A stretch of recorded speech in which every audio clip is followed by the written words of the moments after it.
कन्या विवाह and Vikas society किस लक्ष्य के साथ आगे बढ़ रही है। और प्रश्न है कि गढ़वा में जो एक बड़ा सा पंडाल लगा है जो आने वाले लोगों को बरबस अपनी ओर आकर्षित कर रहा है, पंडाल का उद्देश्य है। ये पंडाल असल में हम लोगों ने कन्या विवाह एंड विकास सोसाइटी के बैनर तले 251 कन्याओं का हम लोग सामूहिक विवाह कराने का लक्ष्य रख के चला था। लेकिन यहाँ के लोगों में जैसी जागरूकताएं मिली और जिस तरह से मुझे यहाँ जनता, जनप्रतिनिधि, प्रशासन, सरकार सभी के द्वारा जो मुझे सहयोग मिला जागरूकता में, तो उसको लेकर के बहुत सारे काफ़ी जनता, जनप्रतिनिधि लोग जागरूक हुए। और जागरूक हुए तो 251 से कन्याओं में से 350 कन्याओं का हम लोग का लक्ष्य पहुँच गया, जिसकी वजह से अभी तक जितना पंडाल जो देख रहे हैं उसमें 251 ही मड़वा है। उस 251 मड़वा में हिंदू हमारी बहनों का मंडप सजेगा और मुस्लिम बहनों के लिए हमारे स्टेज के बगल में हमारा उसका निकाह रूम बनाया जा रहा है, तो उसमें मुस्लिम कन्याओं का होगा। तो जो भी पंडाल वहाँ आप देख रहे हैं वो सामूहिक विवाह जो 351 कन्याओं का हम लोगों के द्वारा किया जा रहा है, उसका वो पंडाल है और उसका वो मंडप है। सर, एक शादी करने में अमूमन एक परिवार का पूरे जिंदगी का खर्च कमाई खत्म हो जाता है जो कमाते हैं जी। आप लगभग 350 शादियां इस बार कर रहे हैं। पूर्ववर्ती भी आपने कई बार इस तरह का आयोजन किया है जी। तो इस तरह के आयोजन में क्या वधु पक्ष से कुछ लिया जाता है या फिर? देखिए, ऐसा है कि ये शादी हम लोग का निःशुल्क है। जैसे अगर हम लोग अभी शादी जो कराते हैं तो शादी है मेरा निःशुल्क, जिसमें क्या होता है कि लड़का का जो भी शेरवानी, लड़की का लहंगा, लड़की का टोपी, मतलब जो भी श्रृंगार से लेकर चुनरी तक दो और उसका सैंडल तक, और दूल्हे का टोपी पगड़ी से लेकर के नीचे जूता पगड़ी तक सारा चीज़ वो निःशुल्क मिलता है। विवाह का सामग्री हमारा निःशुल्क मिलता है।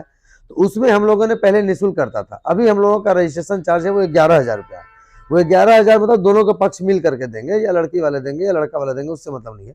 वो इसलिए है ना कि जिनका अगर किसी चीज़ में अगर 1 रुपया नहीं लगे तो उसका फिर उन लोगों को इंटरेस्ट नहीं लगता है। पिछला बार जब हमने गया में शादी कराया था चरकी बैजू धाम में, तो वहाँ हम लोगों की शादी 250-300 पहुँच गई। लेकिन जब स्थल थोड़ा सा केवल हमारा चेंज हुआ चिराग पासवान जी के चलते, तो मालूम चला कि हमारे विवाह स्थल पे 51 लोग भी नहीं पहुँच पाए थे। तो उस समय भी हमको समझ में आ गया कि उसी समय से यानी किसी को अगर पैसा नहीं लगता है तो उस चीज़ का कोई महत्व नहीं होता है। तब उसके बाद से हम लोगों ने 11,000 का रजिस्ट्रेशन रखा। लेकिन जो 11,000 हम लोग रुपया रजिस्ट्रेशन का चार्ज रखे हैं, समझिए तो लड़का लड़की का जो हम लोग वस्त्र दे रहे हैं, श्रृंगार, शेरवानी और लहंगा और चुंदरी, उसका भी दाम हम लोग कीमत नहीं ले रहे हैं।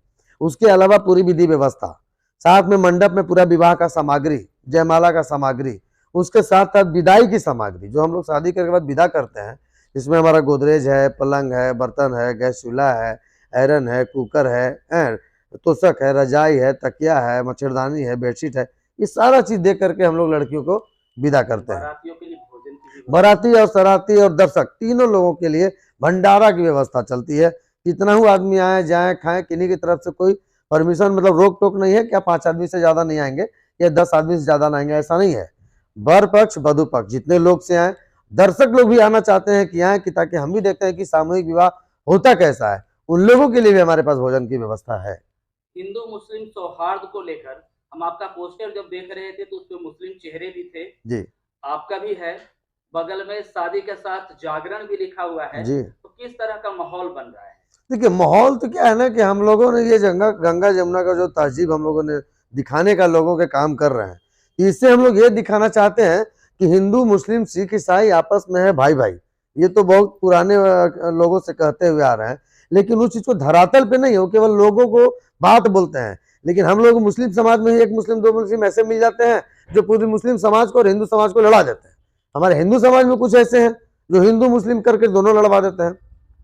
लेकिन बचपन से लेकर अभी तक हमारे बचपन से भी मुस्लिम दोस्त रहे हैं, हमने बचपन से मुस्लिमों के बीच में ही रहा है।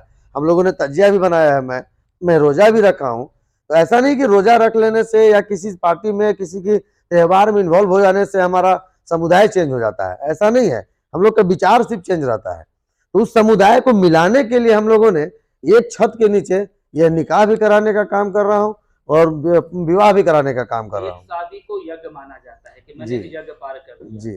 तो क्या इतनी शादियों को यहाँ महायज्ञ मान लिया जाए कि कन्या विवाह महायज्ञ हो रहा है इस बार? अब ये महायज्ञ तो ये जनता के ऊपर है, वहाँ के जो अभिभावक है, मेरे माता पिता हैं, उन लोगों को लगेगा या दर्शक को लगेगा या जो लोग मुझे मदद कर रहे हैं उनको लगना चाहिए कि हम जग करा रहे हैं कि ठगी करा रहे हैं कि झांसा दे रहे हैं। अब ये तो आप लोगों के ऊपर है, मीडिया बंधुओं के ऊपर, जो आप लोग बार बार सच्चाई दिखाने का काम कर रहे हैं, वो भी जमीनी स्तर से दिखाने का काम कर रहे हैं।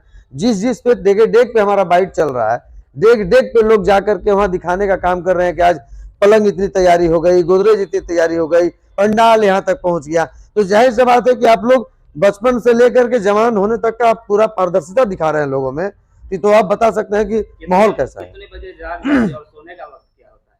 अब ये तो हमारे जनता बताएंगे जो हमसे जुड़े हुए हैं। 3 बजे 4 बजे, कभी 2:30 बजे, 3 बजे, 4 बजे, 5 बजे भी सोते हैं। क्योंकि शादी बहुत बड़ा आयोजन बहुत बड़ा आयोजन है और हमारे पीछे इतने लोग हैं कि सबको अगर गाइड नहीं करेंगे तो कोई टाइम पे जाएगा नहीं। विकास माली और इनकी टीम का लक्ष्य क्या है आने वाले वक्त?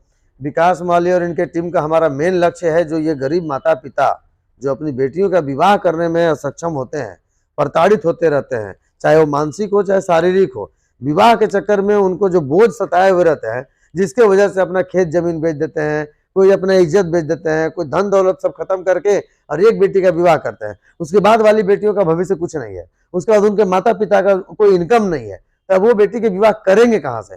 तो वैसे माता पिता के लिए मैं वो बेड़ा उठाने आया हूँ कि बेटी आपकी, फर्ज आपका, कर्ज मेरा, मैं उनका विवाह कराने का काम करूंगा। खबर देखने के लिए डायरेक्ट न्यूज तक को लाइक करें, सब्सक्राइब करें एवं शेयर करें ताकि आपको ताजा तरीन खबरों से रूबरू कराते रहें।